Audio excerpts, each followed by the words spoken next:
రోజుల కోర్సు పూర్తి చేస్తే చాలు 100% ప్లేస్మెంట్ సపోర్ట్ తో సాఫ్ట్వేర్ జాబ్ మీ సొంత. వెంటనే కోడ్ జ్ఞాన్ డెస్టినేషన్ ని సంప్రదించండి. నమస్కారం సార్. నమస్తే అమ్మా. సార్, చాలా వరకు రకరకాల హార్మోన్స్ అయితే ఉంటాయి. ఈ మధ్య కాలంలో ఎక్కువగా మనం వింటూ ఉంటాం. మనందరికీ తెలిసింది కూడా. డోపమైన్ కావచ్చు, లవ్ హార్మోన్ అంటారు, ప్లెజర్ హార్మోన్ అంటారు, అండ్ ఇంకా మనకి సాడ్ క్రియేట్ చేసే హార్మోన్స్ కూడా అంటారు. నిద్ర పట్టడానికి ఉంటాయి. ఇలా రకరకాలు ఉంటూ ఉంటాయి. ఇప్పుడు చాలా వరకు డోపమైన్ అన్న పదాన్ని, ఆ వర్డ్ ని ఎక్కువగా యూజ్ చేస్తూ ఉన్నారు. ఇట్స్ ఎ ప్లెజర్ హార్మోన్ అని. అండ్ అలాగే ఈ ప్లెజర్ అనేది మనకి కొందరికి సోషల్ మీడియా ప్లాట్ఫామ్ లో స్క్రోల్ చేస్తూ ఉన్నప్పుడు కావచ్చు, లేదు అంటే వాళ్ళకి నచ్చింది వాళ్ళు చేసినప్పుడు, ఎక్స్పీరియన్స్ అయినప్పుడు ఎక్కువగా రిలీజ్ అవుతుంది అని చెప్తూ ఉంటారు. అలా నచ్చిన పనిని రిపీటెడ్ గా చేయాలి అనుకుంటూ ఉంటారు. అలా చేసే టైంలో మనకి తెలియకుండానే ఎక్కువ సేమ్ సోషల్ మీడియాలో స్పెండ్ చేయడం కావచ్చు, నెగిటివ్ హ్యాబిట్స్ కి అలవాటు అవ్వడం కావచ్చు, మనం చూస్తూ ఉన్నాం. అంటే సార్, ఇక్కడ డోపమైన్ ఒక సర్టెన్ పాయింట్ వరకు ప్లెజర్ అనేది బాగుంటుంది, కానీ అదే టాక్సిక్ అయితే చాలా ఎఫెక్ట్ అయితే చూపిస్తూ ఉంటుంది. దాన్ని ఎలా కంట్రోల్ చేయాలి అంటే? So very important.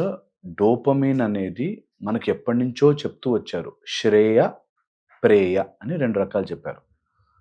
ప్రేయము అంటే నాకు నచ్చినది చేస్తా అనే దాంట్లో పడ్డప్పుడు నీకు నచ్చినది ఎంత దిగజారి దొరికినా చేస్తావు. దిగజారిన నచ్చడం కంటే శ్రేయస్కరమైన వైపు వెళ్ళండి అని మనకి ఎప్పటి నుంచో చెప్పారు. శ్రేయస్కరము, ప్రేయ, మనకి కావలసినది చేయడం. ఇప్పుడు మార్కెట్ అంతా నీకు నచ్చింది చేయరా అని తోస్తున్నారు. నాకు నచ్చింది ఏంటి? సపోజ్ ఆ రీల్స్ అలా చూస్తున్నాను అనుకో, అది చూడగానే క్విక్ ఈజీ ప్లెజర్ వస్తుంటుంది. ఓకే, అర్థమే ఉండని ఒక వీడియోకి ఏదైనా అలా 1 minute షార్ట్స్లో దానివల్ల మనకి ఏమి అర్థం కాదు, తెలియదు, రాదు, దానివల్ల అది పూర్తి ఇన్ఫర్మేషన్ కాదు, అయినా టైం వేస్టింగ్గా చూస్తూ ఉంటాం. కొన్ని నేర్చుకోవడానికి చూస్తే అది వేరే స్టోరీ, కానీ బట్ అలా అలవాటైపోతుంది. ఒక చిప్ నోట్లో పెట్టుకునే ఒక చిప్స్ కానీ, లేకపోతే చాక్లెట్ కానీ, ఎనీథింగ్ ప్లెజరబుల్ పంచేంద్రియాలని పట్టుకుంటుంది. ఈ పంచేంద్రియాలని స్టిమ్యులేట్ చేయగానే ఫస్ట్ అమ్మయ్య నాకు కంఫర్టబుల్గా ఈజీగా వచ్చే ప్లెజర్ ఏది అన్నప్పుడు డోపమిన్ రిలీజ్ అవుతుంది. బాడీలో డోపమిన్ వచ్చి ఆ డోపమిన్ యొక్క రిసెప్టార్స్ ఉంటాయి. ఈ రిసెప్టార్స్కి వెళ్ళి ఆ డోపమిన్ అంటుకోగానే అనిపిస్తుంది. ఇది ఫస్ట్ స్టేజ్ అయితే, నెక్స్ట్ స్టేజ్కి అది ఎక్కువ డిమాండింగ్ అయిపోతుంది.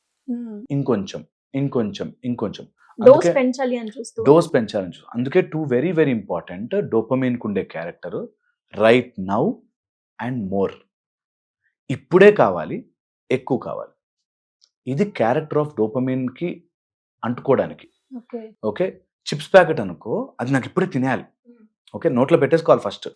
చాక్లెట్ నాకు కావాలి కావాలి అన్నట్టుగా క్విక్ సర్జ్ ఆఫ్ ఆ డోపమైన్ రిలీజ్ అవుతుంది. సో ఎవరికైనా సరే డోపమైన్ ఈజీగా అర్థం చేసుకోవాలి. ఆ పదాలు, కెమికల్ స్ట్రక్చర్స్ అవన్నీ అవసరం లేకపోయినా బేసిక్ అర్థం చేసుకోవాల్సింది రైట్ నౌ అండ్ మోర్. ఇప్పుడే కావాలి, ఎక్కువ కావాలి. నేను అనుకున్నది సాధించాలి, ఇప్పుడే కావాలి, ఎక్కువగా కావాలి అని అనుకున్నప్పుడు డోపమైన్ పెరుగుతూ ఉంటుంది. ఈ డోపమైన్ రిసెప్టార్స్ పెరిగిన కొద్దీ డిమాండ్ పెరుగుతుంది. ఒకడికి 1 బాటిల్ తాగితే కిక్ వచ్చేది, వాడికి 3, 4, 5 బాటిల్ తాగినా ఎక్కదు. ఇట్ ఆల్ ప్రాసెస్ ఎలా బాడీ అలవాటు చేసుకుంటుందో అట్లా. సిమిలర్లీ డోపమైన్ కూడా కొంచెం ఫస్ట్లో బోర్ కొట్టేసింది, నెక్స్ట్ బోర్ కొట్టేసింది, ఇంకా బోర్ కొట్టేసింది, అలా బోర్ అయిపోతుంది. సో ఈజీగా ప్లెజర్ వస్తుంది. పుస్తకం తీసి చదవాలంటే ఆ అమౌంట్ ఆఫ్ డోపమైన్ ప్లెజర్ ఇవ్వట్లేదు. అందుకని పుస్తకం పక్కన పడేసాం, ఈజీ. చదువు అంటే కష్టమైపోతుంది, బ్రెయిన్ నిద్ర వచ్చేస్తుంది, అవ్వదు. అదే ఈజీగా స్క్రోల్ చేయడం కానీ, గంటలు గంటలు కళ్ళు నిద్ర వస్తున్నా కూడా టీవీలు చూడడం కానీ ఈజీ అయిపోతుంది. Okay, so that difference right now and more hard వర్క్కి పెట్టదు. ఈజీ వర్క్ తొందరగా ఇప్పటికిప్పుడు ప్లెజర్ వచ్చేది ఏంటి మీద కూర్చుంటుంది. ఎప్పుడైతే ఈ డిఫరెన్సియేషన్ చేస్తామో ఇక్కడి నుంచి ఇటు మారడం చాలా కష్టం. నాకు ప్లెజర్ ఇక్కడ వస్తుంది, చదువుకుంటే ఎప్పుడో బాగుపడతాము. ఈ రెండిట్లో ఈరోజు క్రికెట్ మ్యాచ్ చూడు, ఎంజాయ్ చేయి, ఇన్స్టెంట్గా ఇప్పటికిప్పుడు అయిపోతుంది. So right now and more 10 minutes break అంటారు, అది కాస్త 2 hours బ్రేక్ అయిపోతుంది. చదువుకునే పిల్లలు కానీ ఏదైనా పని చేద్దాం అనుకుని రేపటి నుంచి మొదలు పెడదాం, రేపటి నుంచి రైట్ నౌ అండ్ మోర్ నీకు ఈజీ ప్లెజర్ వైపుకి పరిగెడుతుంది. ఏదైనా ఈజీగా వస్తే తొందరగా నాశనం చేస్తుంది. అందుకే ఆల్వేస్ గో ఫర్ శ్రేయస్కరం దాన్ ప్రేయస్కరం. ప్రేయ వైపుగా వెళ్ళకండి, శ్రేయస్కరం ఏదైతే ఉందో చూడండి అంట. ఇది స్టేట్ ఆఫ్ మైండ్లో వెరీ వెరీ ఇంపార్టెంట్గా 3 గుణాల వల్ల వస్తుంది.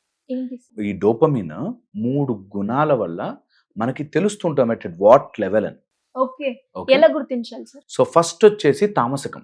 ఈ తామసికం ఉన్నవాడు ఈజీ ప్లెజరు, కదలకుండా అక్కడికక్కడ వచ్చేటట్టుగా లోవర్ బాడీ పార్ట్ బరువైపోయి ఒక జడములా తయారయ్యేది తామసికం. ఈ తామసికం వాడు ఎప్పటికీ దాంట్లోనే డోపమిన్లోనే తిరుగుతూ ఉంటాడు. డోపమిన్ని సాటిస్ఫై చేస్తూనే పరుగులు. నేను అది చూడకపోయినా, నేను ఆ స్వీట్ తినకపోయినా, నేను మందు తాగపోయినా బాగానే ఉంటాను రా అని వాడికి వాడు చెప్పుకున్నా. సార్ నాకు ఇది ఎడిక్షన్ అవుతోంది సార్, ఇది నేను తట్టుకోలేకపోతున్నాను వాడికి తెలుసు. అయినా కూడా డోపమిన్ ఇంకా ఇవ్వు అని లాగుతుంది. అది తామసికం. బ్రహ్మజ్ఞానము తెలుసుకున్న దశాననుడైన 10 తలకాయలుండి 10 తలకాయల తెలివి ఉన్న సీతాదేవి వెంటబడ్డాడు సార్, తామసికం. ఆల్ రాక్షస గుణాలు తామసికం. రాక్షస గుణాలు తామసికం. ఇది సేమ్ నెక్స్ట్ లెవెల్కి వెళ్తే, దానిలోంచి కొంచెం పైకి వెళ్తే రాజసికం. ఈ రాజసికంలో next level of hormone that is serotonin.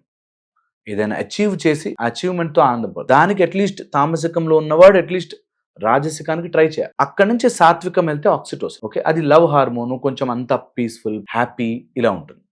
So ఎప్పుడైతే మనము తామసికంలో ఉండిపోతామో ఆ తామసిక గుణానికి రిపిటేటివ్ ఎనర్షియా మోడ్ ఉంటుంది. అలా జడములా ఉండిపోయి రిపీట్ చేస్తూ ఉంటాడు. అదే ఏమీ లేదు, సేమ్ థింగ్. నాకు ఏదో సాధించాలని సార్, కానీ ఆ సోఫా నుంచి కదలరు. ఏదో చేయాలని సార్, కానీ వాడెవడైనా మెచ్చుకుంటే, వీడు ఒప్పుకుంటే, ఆ పార్టీ వాడు అట్లా ఇచ్చేస్తే, అలా ఏదేదో చెప్పుకుంటూ తామసికంలో అప్పటికప్పుడు వాడు సింపుల్ ప్లెజర్స్కి అడిక్ట్ అయిపోతాడు. Simple rub of skin, simple taste on the tongue, simple చూడ్డానికి ఏదైనా చూస్తూ ఉండిపోవడం, ఈజీగా తొందరగా అప్పటికప్పుడు ప్లెజర్ వచ్చే వాటికి పరుగులు తీస్తూ ఉంటాడు. ఎందుకు? డోపమిన్ అలవాటు చేసేసింది. ఓకే, ఇలా ఉండడం వల్ల ఆ డోపమిన్ డిమాండ్ ఎక్కువ అవడం వల్ల ఇప్పుడు కావాలి, ఎక్కువ కావాలి, దాన్ని సాటిస్ఫై చేయలేకపోతే అది గుంజేస్తుంది. అందులోంచి బయట పడలేరు, ఇంపాసిబుల్. ఇంకా మనసు కూడా వాటికి తగ్గ రీజన్లు చెప్పుకుంటూ అందరూ బాగుపడ్డారా, జీవితాన్ని ఎంజాయ్ చేయాలి, ఈ టైప్లో ఏదో సుత్తి లాజిక్, ఇంకా వాడి లాజిక్ అర్థం ఉండదు.